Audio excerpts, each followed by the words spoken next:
నమస్తే సార్. నమస్తే అమ్మా. ఏపీలోనే గాకుండా తెలంగాణ రాష్ట్రంలో గూడా తానేంటో చూపిస్తాను, నా సత్తా ఏంటనేది అంటూ గూడా పవన్ కళ్యాణ్ ఇక్కడ ఎంటర్ అవ్వడం జరిగింది. అంటే మనం అనుకోవచ్చు అంటే ఎవరో అబ్బాయిని చూడడానికని ఆయనెళ్లారు. అక్కడ ఆ పిల్లాడికి కొంత ఏదో కాసేపు బయట తిప్పి కావాల్సినవన్నీ ఇప్పించడం ఇవన్నీ గూడా చేశారు. 17 ఇయర్స్ ఒక అబ్బాయికి. సో, ఇదంతా ఒక సోషల్ వర్క్ అనుకుని పక్కన పెడితే ఇక్కడ మళ్ళా కొత్త పార్టీ ఆఫీస్‌ని గూడా స్థాపించడం జరిగింది. సో, అంటే నిజంగానే తెలంగాణలోనే రాజకీయ పరంగా పూర్తి స్థాయిలో జెండా బాతాలని అనుకుంటున్నారా పవన్ కళ్యాణ్? సో, ఏపీ మీద కాన్సంట్రేట్ చేయగలుగుతారా ఒకవేళ ఇటు డైవర్ట్ అయితే? ఉట్టికి ఎగరలేనమ్మా, స్వర్గానికి ఎగిరిందని ఒక సామెత ఉంటుంది. హ్మ్. అక్కడ చంద్రబాబు నాయుడు గారు లేకపోతేనే దిక్కు దివానా లేదు, పార్టీ స్ట్రక్చర్ లేదు. హ్మ్. ఫస్ట్ థింగ్, నువ్వు పార్టీని నిర్మించుకోవడానికి మనకు లోకల్ బాడీ ఎలక్షన్స్ ముందు ఉన్న కమిటీలన్నింటినీ రద్దు చేసేసావు. నిన్నటిదాకా ఒక ఛానల్కి పాపం అధికార ప్రతినిధులు కూడా వచ్చి మాట్లాడనివ్వలేదు. అవును. ఇప్పుడు ఏం చేయడానికి? ఒకటి, the constructive way of politics లో కన్స్ట్రక్టివ్ వే ఆఫ్ పార్టీని కూడా బిల్డ్ చేసుకుని ముందుకెళ్తే ఎవరైనా ఏదైనా చేయొచ్చు. హ్మ్. నీకు ఈ రీజనల్ పార్టీలో ఒక అపార అనుభవం కలిగిన చంద్రబాబు నాయుడు గారు, ఒకసారి ముఖ్యమంత్రి చేసి ఒక డెకేడ్ పాటు పార్టీ నడిపించిన జగన్మోహన్ రెడ్డి గారే తెలంగాణ రాష్ట్రంలో పార్టీని పెట్టడానికి, పార్టీని నిర్మించుకుని ముందుకెళ్ళడానికి సాహసించట్లేదు. తెలుగుదేశంకి అయితే ఫుల్ ఎస్టాబ్లిష్డ్ పార్టీ అది. హ్మ్. వాళ్ళే నో, ఆంధ్రప్రదేశ్ నుంచి రాజకీయాలు చేసే వాళ్ళకి ఇక్కడ వేదిక లేదని వెళ్ళిపోయిన వాళ్ళు. అలాంటిది నువ్వు అక్కడ ఆల్రెడీ ఆంధ్రప్రదేశ్లో ఎమ్మెల్యే అయ్యి క్యాబినెట్ మినిస్టర్ అయ్యి ఉప్మా ఒకటి తగిలించి నీకు ఇక్కడ మళ్ళీ వచ్చి నువ్వు ఇక్కడ తెలంగాణలో తీసిమార్కాన్లా చక్రం తిప్పేస్తాను. పొన్నం ప్రభాకర్ చెప్పేసరికి గడగడగడలాడిపోయి లోకల్ ఇక్కడ తెలంగాణ వాడే ముఖ్యమంత్రి అవుతాడంటే ఆ పడడానికి కాసాని జ్ఞానేశ్వర గౌడ్ని ఇక్కడ చంద్రబాబు గారికి తెలియక బుక్ చేసుకున్నారా ఇది అధ్యక్షుడి కిందను, ఆయనకన్నా ముందు ఇంకోరికి అందరికి ఇచ్చుకోవడానికి. సో ఏదో మాట్లాడాలి, ఏదో ఒకటి చేసేయాలంటే సార్ అంటే ఇది ప్రెజెన్స్ మేక్ సెన్స్ అన్నది ఒక కామన్ సెన్స్ పాయింట్ అది. హ్మ్. కానీ నాన్ ప్రెజెన్స్ తో ప్రెజెన్స్ అంటే ఒక పార్టీకి ఒక చరిస్మేటిక్ అధ్యక్షుడి వల్లనే ఆ పార్టీ లీడ్ అవుతుంది, ముందుకెళ్తుంది. హ్మ్. నేను ఇక్కడ ఉండను, నా పార్టీ గెలిచేస్తా అంటే ఇదే నేషనల్ పార్టీ అనేది. అంటే ఇది వేరు పంతానికి మినిమం పోతున్నారు. ఇవాటికి డబుల్ డిజిట్ రాలే నీకు. హ్మ్. పంతానికి పోతున్నారు అనుకోవచ్చా? ఏమవుతుంది లేకపోతే పంతానికి పోయి పాపన కంటే ఏమవుతుంది? గుండు వాచిపోతే హ్మ్. ఎవరి మీద, చెరువు మీద వెలిగితే ఏమవుతుంది? ఇక్కడ తెలంగాణ అసలు ఏమనుకుంటుంది? సెంటిమెంట్ రాజకీయాలు ఇక్కడ, పౌరుషాల గడ్డ. మనకి ఇక్కడ ఆత్మాభిమానం కోసం పోరాటంతో సాధించుకున్న రాష్ట్రం. ఆంధ్ర పాలికల నుంచి విముక్తి పొందాలన్న తాపత్రయంతో సాధించుకున్న రాష్ట్రంలో మళ్ళీ ఆంధ్ర నుంచి వచ్చి పాలించేస్తాను నా డైరెక్షన్ లో.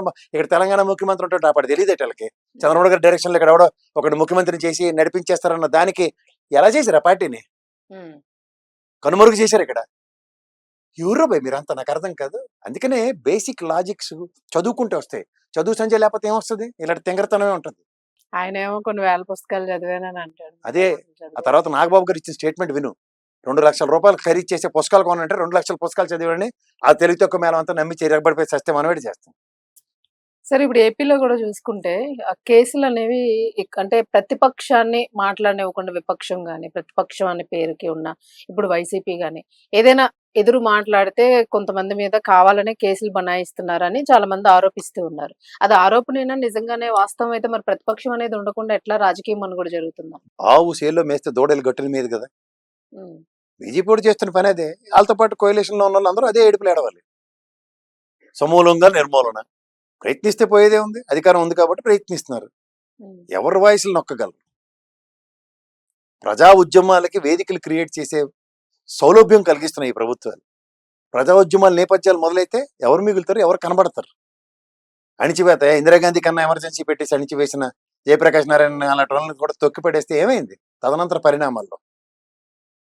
హ్మ్. సో అంతకన్నా ఏం కాదు కదా ఇది. అవన్నీ చూసి చరించిపోయిన తర్వాత ఏం జరుగుతుందో చూద్దాం మనం కూడా. అణిచివేతతో చూడు అన్ని మనం సాధించుకోవచ్చు అనుకుంటే అణిచివేత నుంచే విప్లవాలు ఉద్యమాలు వచ్చాయి. హ్మ్. దాని పర్యవసానాలు అట్నుంచి అణిచివేతకు గురైన ప్రజల నుంచి వచ్చే మానసిక ఘర్షణే శాశ్వత పరిష్కారాలు. అదే ప్రజాస్వామ్యంలో ఉన్న గొప్పతనం. హ్మ్. ప్రజాస్వామ్యాన్ని మీరు పణంగా పెట్టి ప్రజాస్వామ్య అర్థాన్ని పెనార్థం మారుస్తాం అంటే కుదరదు కదా. సరే ఏపీలోనంటే కుల రాజకీయం జరుగుతుంది అనుకోవచ్చా? అంటే ఆరోపణ ఎట్లా ఉంది అంటే అది మొదలెట్టినోడు ఇప్పుడు పవన్ లేటెస్ట్ కళ్యాణ్. నీకు మళ్ళీ చెప్తున్నానమ్మా, హ్మ్.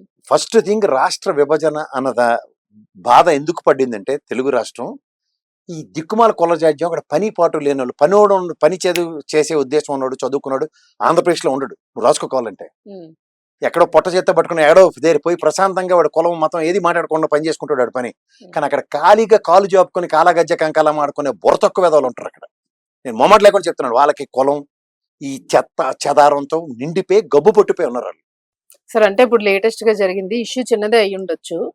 మనకి జనరల్ గానే ఇప్పుడు శ్రీకాకుళం ఏరియాకి సంబంధించి అంటే వైఎస్ఆర్‌సీపీ పార్టీ అంటేనే ఏపీలోని ఎక్కువ మెజారిటీ ఆఫ్ పీపుల్ శ్రీకాకుళం నుంచే ఎక్కువ ఓటింగ్ అనేది మనం చూసాం. ఎక్కువ అటునుంచే స్టార్ట్ ఉత్తరాంధ్ర. అయింది ఉత్తరాంధ్ర అంతా గూడా. సో ఇప్పుడు తీసుకుంటే అక్కడ ఉత్తరాంధ్రలోని కొంచెం ఇప్పుడు కనిపిస్తున్నది దువ్వాడ శ్రీనివాస్ పార్టీ నుంచి గూడా అప్పుడప్పుడు కనిపిస్తూ ఉన్నాడాయన. సో ఇది అంటే అక్కడ అచ్చెన్నాయుడు గూడా ఉన్నారు at the same time. So వాళ్ళకి ఇప్పుడు ఈయన కొంచెం థ్రెటన్ గా మారే అవకాశం ఉంది. నెక్స్ట్ వైసీపీయే అక్కడొస్తది. సో వీళ్ళకి అడ్డంగా ఉన్నారు అనే ఒక వాదన వినిపిస్తుంది. సో ఈ నేపథ్యంలోనే కేసులు అనేవి పెడుతున్నారు అని చెప్పేసి. సో దీన్ని మనం ఎట్లా తీసుకోవచ్చు? అంటే దువ్వాడ నెక్స్ట్ శ్రీను వైసీపీ వచ్చే అవకాశం ఉందనుకోవచ్చా? అది ఇంకా 3 సంవత్సరాల తర్వాత. ఇప్పటి నుంచే అంటే వైసీపీ ఇప్పుడు వచ్చేస్తది, ఇప్పటి నుంచే తెలుగుదేశం గ్రౌండ్ వర్క్ స్టార్ట్ చేసేసినట్టున్నారు చేసేస్తే కదా. అవి నిండా వాళ్ళని పెట్టేసుకుని పని అయిపోయింది. మనం ప్రభుత్వ వ్యతిరేకత వచ్చింది, ప్రజలకి మనకే గెలిచారన్న భ్రమల్లో వాళ్ళు బతుకుతున్నారు. క్షేత్రస్థాయిలో పని కావాలి. ఉమ్, ఇమ్మెన్స్ ప్రెషర్ ప్రభుత్వం మీద రోజు అక్యుములేటెడ్ ప్రెషర్ కావాలి. కుల సమీకరణాలతో కులాల మీటింగ్లు పెట్టుకుని కాదు. దువ్వాడ శ్రీనివాస్ అనే వ్యక్తి 2014లో గవర్నమెంట్ ఆఫ్ ఆంధ్రప్రదేశ్ ఫామ్ అయిన వెంటనే, ఓడిపోయిన వెంటనే కర్రలు కటార్లు పట్టుకుని తిరగబడిన పోరాట ఉత్తరాంధ్ర ముద్దు పెట్టాడు. ఉమ్, మోమాట లేకుండా కలిగిపడ్డాడు. అలాంటి కలిగిబాటుతలం ఉన్న వ్యక్తి కాళింగుడు ఖచ్చితంగా పోరాడతాడు. అక్కడ వెలమ దాష్టికాలు వీళ్ళన్నిటి నుంచి విముక్తి పొందడానికి తెలంగాణ పోరాటం లాగా అక్కడ ఆయన పోరాటం ఎప్పటి నుంచో చేస్తున్నాడు. ఉమ్. సో అంటే ఇప్పుడు ఇప్పుడు ఇప్పుడు కాళింగులు చాలా ఎక్కువ మంది ఉంటారమ్మా. అవునవును ఆ అక్కడ ఏరియా మొత్తం. ఎవరిని నాయకుడిని ఎదగనివ్వకుండా సాగు కొడుతున్నారు. అక్కడ ఉమ్, దువ్వాడలాటోడికి ప్రతిరోజు థ్రెట్టే ఉంటుంది. ఉమ్, సో ఈ సావులో అతను ఏం చేస్తాడు? సప్రెషన్ గురవుతున్నాడు అనుకో. అవతల ధర్మాన్ బ్రదర్స్ నుంచి సావే, సొంత పార్టీలో నుంచి. యువతల ఈ అచ్చెన్నాయుడు ఫ్యామిలీ నుంచి సావు అయినప్పుడు ఏం చేస్తాడు అతను? ఉమ్, అతను స్వతంత్రంగా పోరాటం చేయాలి కదా.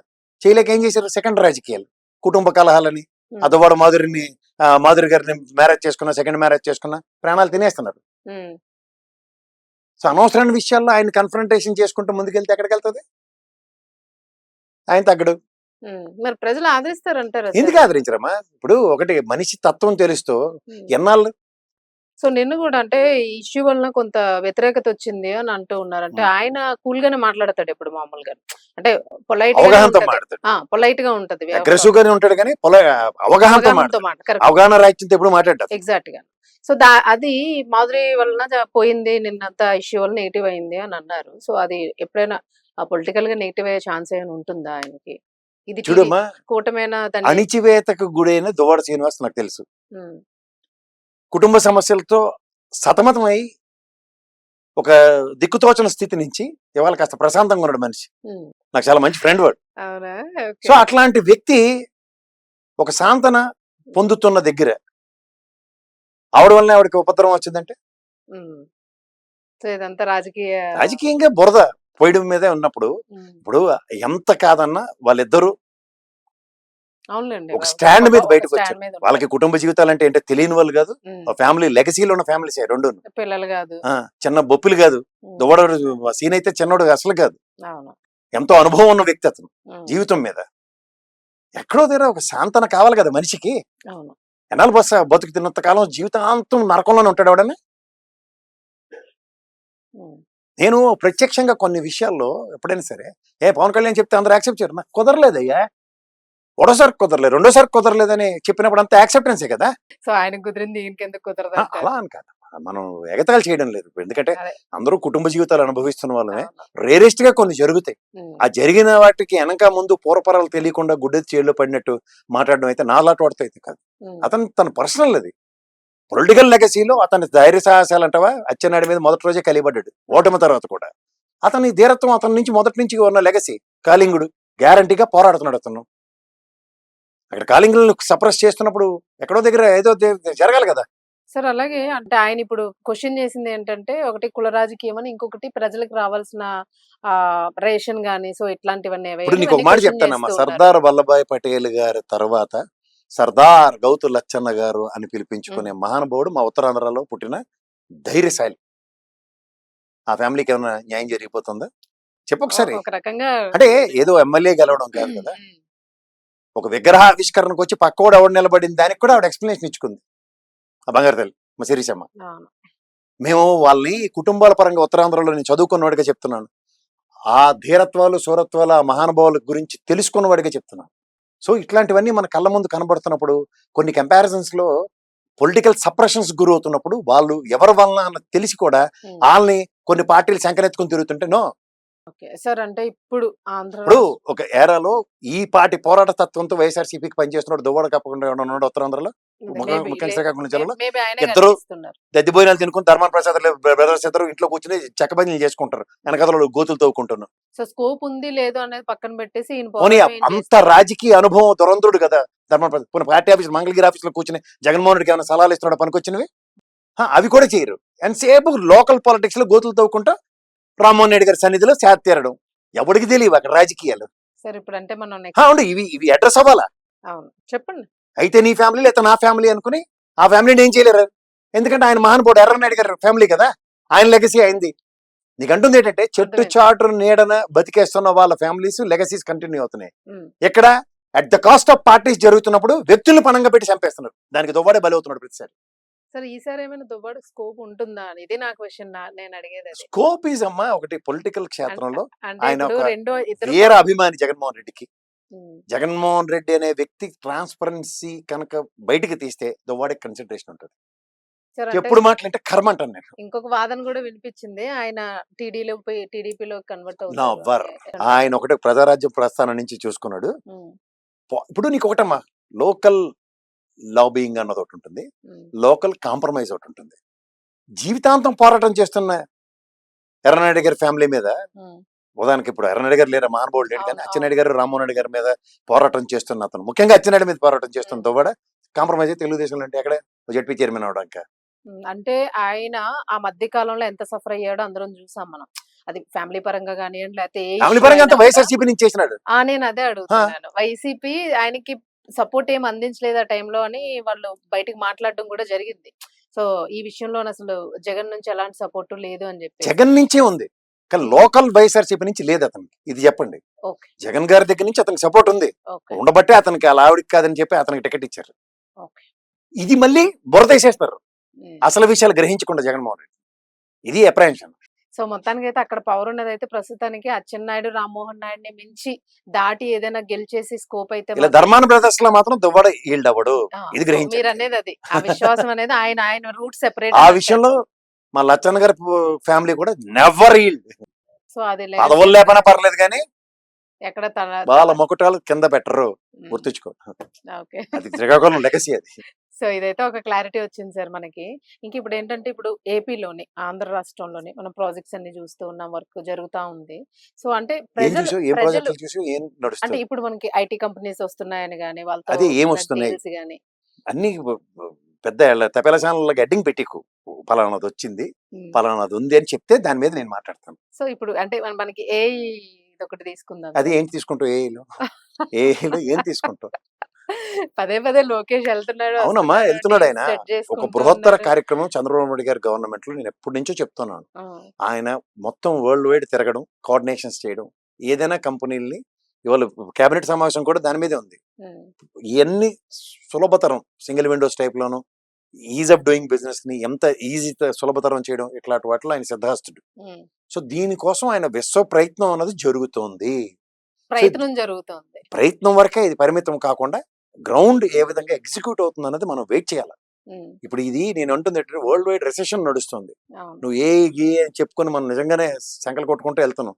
నేషనల్ లెవెల్లోనే సమ్మిట్ పెడితేనే దిక్కుదివం లేదు దానికి. నరేంద్ర మోడీ ఎంతకన్నా ఆడాడు చేసాడు. సో ఏ టెక్నాలజీ వచ్చేసింది, నెక్స్ట్ అక్కడ అదేంటో దాంతో జాబులు వస్తాయి అన్నది భ్రమ ఉన్నది పోయి. సో బెటర్ ఎంప్లాయ్మెంట్ అనేది ముందు కన్నా బిఫోర్ కన్నా ఇప్పుడు బెటర్ అయ్యే ఛాన్స్ ఎలా ఉంటది? అందుకే పయ్యవల్ కేశవర్ గారు పెట్టిన బడ్జెట్ లో లాస్ట్ 44 లక్షల ఎంప్లాయ్మెంట్ క్రియేట్ చేయబడిన last government వెసెస్ this government comparison చేద్దామా? వీళ్ళ ప్రామిసెస్ ఉన్నారమ్మా, నేను కాదంటే మొన్న డిఎస్సి సక్సెస్ చూసాము. డిఎస్సి 16,000 చిల్లర జాబులు ఇచ్చారు, సంతోషం. ఇట్లాంటివి దాని మీద అపనిందలోనే దాన్ని ఎదుర్కొంటున్నది ప్రభుత్వం, బాగానే పనిచేస్తుంది, ముందుకెళ్తుంది అనుకుందాం. ఇది only government sector employment creation కాదు కదా. ఒక పక్క ఉన్న సెక్టర్లన్నింటినీ ప్రైవేటైజ్ చేస్తున్నప్పుడు గవర్నమెంట్ రిక్రూట్మెంట్ మీద ఎంతమందికి ఎంత ఆశ ఉంటుంది? సో ఇది మైన్యూట్ పర్సెంటేజ్ జస్టిఫై చేస్తుంది. వాళ్ళు చెప్పిన 20 లక్షల జాబ్ ఎంప్లాయ్మెంట్ లో ఆయన అగ్రిగేట్ 4 లక్షలు పర్ ఇయర్ అనుకున్నా 16,000 4 లక్షలకి ఎక్కడ సమానం అవుతుంది? 2 years కంప్లీట్ అంటే 8 లక్షలకి 16,000 ఉద్యోగాల ఎంప్లాయ్మెంట్ ఎట్లా? ప్రైవేట్ సెక్టర్ తీసుకుందాం. నువ్వు చెప్పిన ఐటీ సెక్టర్ కాగ్నిజెంట్ ల్యాండ్ ఇచ్చారు, భూమి పూజ జరిగింది. అవును. అలాగే మొన్న గూగుల్ డేటా గూగుల్ సెంటర్ కి పూజ జరిగింది. హ్మ్. ఏవి సో, సార్ ఎంత టైం తీసుకోవచ్చు సార్? తీసుకుంటాయి, బట్ టేక్స్ అంటే ఓన్ కోర్స్ మళ్ళా ఆఫ్ టైం. నెక్స్ట్ గవర్నమెంట్ వస్తేనేనా? లేకపోతే ఇవి ఎంత వరకు అమ్మ, అక్కడికి డ్రాప్ ఒక అవుతాయనా? కంపెనీ ఇవాళ తీసుకొచ్చినోడు ఒకడు రాత్రి రాత్రి తగిలీడు. హ్మ్. ఈ బుర్ర తక్కువ సోషల్ మీడియాలోనూ తెలివితేటలు లేనోడు హెచ్ఎస్బిసి తెరలిపోయింది, హ్మ్. ఆ కడ్రాయిల కంపెనీ తెరలిపోయింది అన్నవి అలానే లోకల్ అలానే మస్క్ లాజిస్టిక్స్. వచ్చేస్తున్నాడు ఎందుకు పోయి ఇండియాకి. హెచ్ఎస్బిసి ఒక 10 year అగ్రిమెంట్ తీసుకుంది, హ్మ్. అంతకు మించి కాల్ సెంటర్ లేదు. ఆ హ్మ్. 10 year హైదరాబాద్ తీసుకొచ్చి లాజిస్టిక్స్ పెట్టుకున్నారు, హ్మ్. ఇక్కడ తెచ్చుకున్న సెంటర్ గా. అలాగే అక్కడ ఉన్న దగ్గర మనకి మీకు ఒకటి చెప్తున్నాను, మనకి బీజేపీ వాడు నోట్లో వెంకయ్య నాయుడు నోట్లో మట్టి కొట్టింది ప్రజలు గ్రహించండి ఫస్ట్. మోమాట లేకుండా చెప్తున్నాను, రాష్ట్ర ద్రోహులు ఎవడన్నా ఉన్నట్టు వెంకయ్య నాయుడు. ఎందుకు చెప్తున్నాను మోమాట లేకుండా అంటే, హ్మ్. మనకి ఇండస్ట్రియల్ ఇన్సెంటివ్స్ తో కూడిన హ్మ్. స్పెషల్ ప్యాకేజీకి ధీటుగా అని మొదలెట్టిన దగ్గర అసెంబ్లీ తీర్మానం ఉంది. అది ఎప్పుడైతే ఇండస్ట్రియల్ ప్యాకేజ్ తీసేసి, ఇండస్ట్రియల్ ఇన్సెంటివ్స్ తీసేసి స్పెషల్ పర్పస్ వెహికల్ అని తీసుకొచ్చి మన నెత్తికి పెట్టిన దౌర్భాగ్యం కారణంగా హ్మ్. ఇండస్ట్రియల్ ఇన్సెంటివ్స్ లేనప్పుడు అవును. ఏమవుతుంది, అక్కడ అనంతపూర్లో పెట్టిన కియా మోటార్ పరిసర ప్రాంతంలో ఉన్న యాన్సరీ యూనిట్లన్నీ తరలిపోయాయి. హ్మ్. మనం మనకి అర్థమైంది సార్. ప్రత్యేక హోదా తర్వాతే కదా అవును. ప్రత్యేక హోదా స్పెషల్ ప్యాకేజీ తర్వాతనే విత్ వచ్చింది. ఇండస్ట్రియల్ ఇన్సెంటివ్స్ అని చెప్పి మన మోసం చేసిన వెంకయ్య నాయుడు. తర్వాత స్పెషల్ పర్పస్ వెహికల్ కింద మార్చి ఆ జీవీఎల్ గట్రా రక్తం తాగేసి కూడా గ్యాప్ ఉందా, యూసీ లేవి అవును. స్పెషల్ పర్పస్ వెహికల్ డబ్బులు ఇచ్చి స్థిరపడిపోయామని. అవును. ఆ టైంలోనే ఆ కదా సార్ తర్వాత ఈ మళ్ళీ నిరాహార పీయూష్ గోయలే కదా దీక్షలు. చెప్పాడు, ఇప్పుడు డెమోన్స్ట్రేషన్ ఇచ్చి 1750 కోట్లకి ఎంతకో ప్రత్యేక హోదాను వదిలేశారు చంద్రబాబు నాయుడు గారని. ఏ ఎవడు వదిలేస్తాడు, మనం ఇప్పుడు ఎక్స్‌పెక్ట్ అపవాదం చేయొచ్చంటారా మోయడానికి ఖచ్చితంగా? చంద్రబాబు నాయుడు గారు ఉంటారు. మరి అలాంటప్పుడు అసెంబ్లీలో తీర్మానం చేసిన చంద్రబాబు నాయుడు ఎందుకు కనపడ్డు? ప్రత్యేక హోదాకి ధీటుగా ఇండస్ట్రియల్ ఇన్సెంటివ్స్ తో కూడిన ప్యాకేజ్ అయితేనే ఒప్పుకుంటాను అన్నాడు. హ్మ్. ప్యాకేజ్ ఇవ్వాల్సిన బాధ్యత నీ మీద ఉందా, నా మీద ఉందా? ఎగ్గొట్టిన బాధ్యత నీ మీదే ఉంది. తమిళనాడు ప్రజలు తట్టుకోలేకపోయావు. 150 కిలోమీటర్ల రేడియస్ లో ఉంది తమిళనాడు కర్ణాటక. ఆడపోతారా ఇక్కడ పోతారా? అపవాదం ఎవడు మోసాడు, జగన్మోహన్ రెడ్డి మోసాడు. అదే తమిళనాడులో ఏమను డిఎంకే ఏడిఎంకే ఇద్దరు కలిపి గుండెత్తారు అందరికి. ఇక్కడ ఏంటంటే నువ్వు ఆ ధైర్యం నేను ఈ ధైర్యం జడ్డి మాలోకాలు కాబట్టి సస్తున్నాం మనం. ఆడ ఖచ్చితంగా బీజేపీ వాడు కోతేట ఆడుతున్నాడు మన మీద. సార్ ఇన్ కేస్ ఒకవేళ మళ్ళా జగన్మోహన్ రెడ్డి గారికి వస్తే, ఇప్పుడు ఏదైతే అపవాదు మోసాడని అన్నారో దాన్ని తేగలుగుతాడా ఆయన? చేయలేడు, అది కుదరదమ్మా, ఛాన్స్ ఉంటుందా? అది కుదరదమ్మా. అది ఇంపాసిబుల్ అంటారా ఇంకా? ఎందుకంటే ఇప్పుడు చేస్తే ఇదే కంటిన్యూషన్ అయితేనే బీజేపీ ఇప్పుడు మారితే మాత్రం ప్రాబిలిటీస్ ఉంటాయి. ఇంకా బీజేపీ మారితే మనకి కాంగ్రెస్‌లోనే అంత దమ్మున్నది ఎవరున్నారు సార్? కాంగ్రెస్ స్టేట్ గవర్నమెంట్ వస్తాడు, సెంట్రల్. మనకి విభజన హామీలో మొదటి ఇచ్చింది ప్రత్యేక హోదా కదా. హ్మ్. అప్పుడు స్పెషల్ స్టేటస్ నాలాటోడు అనేది. రక్తం నేను ఉద్యమిస్తాను, నేను అప్పుడు మొహమాట లేకుండా చెప్తాను. హ్మ్. సార్ బీజేపీ ఇప్పుడు చేతిలో రాష్ట్రాలు రెండు మోసపోయి, అవును. కాంగ్రెస్ వాడు మనం వద్దన్న ఎడదీసినోడు వాడు. తెలంగాణలో కావాలన్నారు, నేనేం అడగలే కదా ఆంధ్ర నుంచి. అవును. నువ్వు అడిగావా? ఎవ్వరు కోరుకోలేదు సార్ అసలు. ఆంధ్ర ప్రజలైతే అసలు కోరుకోలే. వాళ్ళు మంటి పొగడం పోవాలి, వాళ్ళకి ఏంటి తెలీదు, అడగలేదు. అవును. వాళ్ళకి మన రిప్రజెంటేటివ్ వెంకయ్య నాయుడు మొత్తం భ్రష్టు పట్టించేసాడు మనని. Right sir. మొత్తానికి అంటే మీరు అంటే హోప్ ఉన్న వాళ్ళకి మీరన్నదేంటంటే టైం పడతది. గుడ్డిగా గుడ్డి గుర్రాల్లాగా ఉండకండి. టైం పడతదనే చెప్తూ ఉన్నారు. ఖచ్చితంగా. ఎందుకంటే నెక్స్ట్ మళ్ళా ఎలక్షన్స్ వచ్చి మళ్ళా అమ్మ నీకు గవర్నమెంట్ ఒక మాట వస్తే చెప్తాను, 2 రాష్ట్ర ప్రభుత్వాలు 2 టర్మ్లు అయిపోయి కదా, మూడో టర్మ్ అవును. Third government. టర్మ్. హ్మ్. ఈ 3 టర్ముల్లో దావోస్ పర్యటనలు, సిఏఏ సమిట్లు, హ్మ్. నెక్స్ట్ ఇండస్ట్రియల్ సమిట్లు, ఇవన్నిటిలో 33,50,000 కోట్ల ఒప్పందాలు జరిగి ఉన్నాయి. హ్మ్. ఇప్పటికి ఆంధ్రప్రదేశ్ గవర్నమెంట్లు 2 గవర్నమెంట్లు ఎగ్జిక్యూట్ అయినవి హ్మ్. 1,42,500 కోట్లు మాత్రమే. నాట్ ఈవెన్ 5% కూడా కాదు. హ్మ్. టోటల్ 33,50,000 అగ్రిమెంట్స్ తో చూస్తే. సో ఇవన్నీ ప్రవాసంలో ఎప్పుడైనా ఒక పీరియడ్ ఆఫ్ టైం వస్తాయి. ఇప్పుడు అవును. ఉదాహరణకి జగన్మోహన్ రెడ్డి గారి గవర్నమెంట్ లో చంద్రబాబు నాయుడు గారు చేసుకున్న ఒప్పందం గ్రాసిమ్ గవర్నమెంట్ లో రాలేదు. హ్మ్. గ్రాసిమ్ కంపెనీ వచ్చిందా లేదా? వచ్చింది. మరి సో అంటే ఇప్పుడు ఓన్లీ రైతుల వరకు ఇప్పుడు గ్రీన్ కొంతవరకు. కో ఉంది, అవును. జగన్మోహన్ రెడ్డి గారు ఓపెన్ చేయొచ్చు, కానీ చంద్రబాబు నాయుడు గారు వచ్చిన తర్వాత దానికి పునరుద్ధరణ జరిగింది కదా, వేరే అవును. విధంగా ఎక్స్పాన్షన్స్ జరిగాయి కదా. అవును. అదేలెండి. అన్ని ఎక్స్‌పాన్షన్సే ఇప్పుడు. ఇదైనా కూడా అంతే ఏదైనా జరిగింది ఎక్స్పాన్షన్స్ తర్వాత. వస్తే ఇప్పుడు రిలయన్స్ వాడు ఫస్ట్ అగ్రిమెంట్ లో అవును. ఇన్ని ఇవి పెడతాడు, హ్మ్. తర్వాత అవి ఎగ్జిక్యూట్ అవుతున్నాయి, ఇంకా నెంబర్ ఆఫ్ పెరుగుతున్నాయి. ఈ చంద్రబాబు నాయుడు గారు క్లెయిమ్ చేసుకుంటారా, జగన్మోహన్ రెడ్డి గారు? నేనైతే ఆంధ్రప్రదేశ్ రాష్ట్ర ప్రైడ్ కింద చూస్తాను అవి. సార్ స్టీల్ ప్లాంట్ పరిస్థితి ఎట్లా తీసుకుంటారు? మోసపోయిన ఆంధ్రప్రదేశ్ ప్రజలు, అమృతరావు గారి ఆత్మ ఘోష మిగులుతుంది మనకి.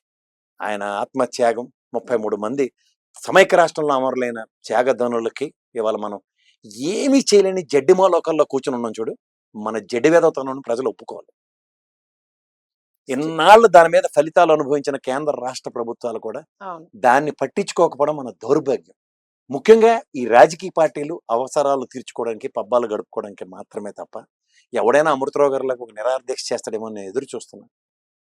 సో మొత్తానికైతే ఏదో అంటే అన్ని విస్తరి మనకి వడ్డించినట్టే ఉంటది గాని ఆంధ్ర ప్రజలకి తినడానికి వెళ్దాం అనుకునేటప్పుడు మాత్రం అది విస్తరం కాస్త అన్నీ మాత్రం అందన వేస్తారమ్మా, వడ్డిస్తారని భ్రమలో ఉంటున్నాం అంతే. హ్మ్. వడ్డించేవాడు ఎవడు లేడు. హ్మ్. సో ఈడు ఆడి మీద ఆడి ఈడి మీద ఏడ్చుకుంటూ కాలక్షేపాలు చేస్తున్నారు. అంతకన్నా ఏం లేదు. అందరికీ ఏదో చేద్దామని ఉంటుంది తాపత్రయం. ఆ! కానీ తాపత్రయానికి అవరోధాలు క్రియేట్ చేస్తున్న బీజేపీ వాడని మాత్రం ఆవిడ గ్రహించట్లేదు. ఇది గ్రహించిన రోజు అందరికీ మార్గం సుగమం. సో అది ఇప్పుడు కూటమికైనా కొంత టిపికలే కదా సార్. అంటే ఇప్పుడు ఎవరికైనా టీడీపీకైనా టిపికలేనమ్మా. ఇప్పుడు నీకు hand in a bird is more important. మనం పని హ్మ్. చేయాలంటే మన చేతిలో డబ్బులు కావాలి. డబ్బులు ఏమవుతున్నాయో అర్థం కావట్లేదు. 3,57,000 కోట్ల పైచిలుక ఆంధ్రప్రదేశ్ రాష్ట్రం ఈ 2 ఏళ్లలో అప్పు అప్పు చేసి చేసి. హ్మ్. ఏం చేస్తుందో వాడికి అర్థం కావట్లేదు. అది చంద్రబాబు నాయుడు గారు అయితే ఇంకా నేను ఈ రోజు గిల్లుకునే చూసుకుంటాను చంద్రబాబు నాయుడు గారు అన్నా అని. సో ఎందుకంటే ఆయన లాంగ్ విజన్ కదా అది. అలా అని కాదమ్మా, ఆయన దగ్గర ₹10 అంటే ₹100 సామర్థ్యాన్ని చూపించే వ్యక్తి అతను. సో సార్ అదే ఐడియాలజీ ఇప్పుడు కూడా ఆయన మెన్షన్ చేస్తున్నారు. అంటే మెయింటైన్ ఆయన ఐడియాలజీ చేస్తున్నారా? ఎప్పుడు పాత మారదు. ఐడియాలజీ ఏది అది ఉందో పుట్టుకతో గత వచ్చింది ఎవరికైనా ఐడియాలజీ. పొడకల దాకా పోదు. అంటే కానీ దాని పరిస్థితులు బట్టి ఎగ్జిక్యూషన్స్, మ్యాన్ ఆఫ్ ఎగ్జిక్యూషన్స్ ఆయన. ఆ ఎగ్జిక్యూషన్స్ ఏమంటారు? సో అది ఎక్కడ మిస్ అవుతుంది అనుకోవచ్చు సార్? Collective responsibility. కేంద్ర రాష్ట్ర ప్రభుత్వాల సమన్వయ లోపం. కేంద్రం నుంచి అవరోధాలు క్రియేట్ అవుతున్నాయి. అవి ఎవరికి చెప్పట్లేదు. హిడెన్ ఎజెండా కింద. సార్ మరి అట్లాగే ఉంటే నెక్స్ట్ టైంకి ఇబ్బంది అవుతుంది కదా. ఎవరికైనా ఇబ్బందే. ఇప్పుడు 100 కోట్లు మాత్రమే నేను ఉంచానని వెళ్ళిపోయిన యనమల రామకృష్ణుడు గారు జ్ఞాపకం తెచ్చుకో. ఉమ్, ఆగింది రాష్ట్రం. శ్రీలంక అయిపోయింది, జింబాబే అయిపోయింది, తెలివి తక్కువ బుర్ర తక్కువ బ్యాచ్ అంతా రాసి చచ్చారు. ఉమ్. ఆగింది రాష్ట్రం. Right. ఫ్యాక్ట్ ఫిగర్స్ అన్నవి ఎప్పుడు ఎక్కడికి పోవు. Right sir. ఇంకా చాలా మనకి డే బై డే అప్డేట్స్ అనేవి ఉన్నాయి. తప్పకుండా డిస్కస్ చేయాలి. ఎందుకంటే నిజంగానే ఆంధ్ర రాష్ట్ర ప్రజలు ఇప్పటి వరకు కూడా అసలు అది రాష్ట్రము అనే ఒక మ్యాప్ పాయింట్ కూడా లేకుండా అయిపోయిందని ఒక బాధ నుంచి అవన్నీ ఇప్పుడు కూడా కొంచెం అబద్ధాలమ్మా. బయట అవన్నీ అబద్ధం అబద్ధాలు. అంటారా? ఎందుకు చాలా సార్ తప్పు మనం ఆడుతున్నారు అది. ఉమ్, రాష్ట్ర సార్వభౌమత్వం ఊగిపోతారు కదా 25 సార్లు పవన్ కళ్యాణ్. ఉమ్. నిజంగా సార్వభౌమత్వం మీద ఎవరికి హక్కు ఉంది? రాష్ట్రం విభజించిన తర్వాత మనకి బౌండరీస్ ఫిక్స్ చేయకుండా ఇచ్చారా? సార్ ఇక్కడ ఒక చిన్న ఏ టోల్గేట్ ఫైనల్ ఇక్కడ ఒకటి చెప్పరా సూర్యాపేట నాకు? దాటిన వెంటనే కోదాడ దాటిన తర్వాత టోల్గేట్ ఇక్కడ నుంచి వెల్కమ్ టు ఆంధ్రప్రదేశ్ అని బోర్డు ఏ ప్రాతిపదిక మీద పెట్టారు? అబద్ధాలు మాడకూడదమ్మా. నిజాలు ప్రజలు గ్రహించాలి. సార్ ఒక్క చిన్న ఫైనల్ పాయింట్ చెప్పండి. అసలు పవన్ కళ్యాణ్ గారి స్టాండ్ ఏముందని అనుకోవచ్చు? కన్ఫ్యూజన్ లో ఉన్నారు జనాలందరూ కూడా. తెలుగుదేశం సైకిల్ స్టాండ్ ఉంటుంది కదమ్మా, అదే స్టాండ్ అయింది. అంచేత సైకిల్ ఓవర్ స్టాండ్. యాక్షన్ చేయొద్దని చెప్పు. ప్రాంతీయ తెలుగుదేశం బి టీం, ఇండియా ఏ టీం క్రికెట్ ఆడుతుంది చెప్పు. సూర్యవంశీ వెళ్ళి కొడుతున్నాడు చూడు శ్రీలంకలో కుక్కను కొట్టినట్టు. అలా ఈ మనోడు ఏదో చేసేస్తాడని పంపించారు. ఇతో ఏం అవ్వట్లేదని తెలుగుదేశం ఆల్రెడీ గ్రహించి నిన్న ఒక పరాక మాట మాట్లాడాడు. చంద్రబాబు నాయుడు గారు నీకు అడిగే ప్రసక్తి లేదని. అంటే చీటి చిరిగిపోయిందని అర్థం. చాలా చంద్రబాబు నాయుడు గారు శంకర్లో సెగ్గడ్డికి ఆపరేషన్ చేయించుకున్నారు అనుకో, అంటే కిందకి దించేసాడు అని అర్థం. చాలా దించేసాడంటే స్వయం చాలా ప్రతిపత్తి లేని. పెద్ద మార్పే వచ్చే ఇదిగా అనిపిస్తుంది. Thank you.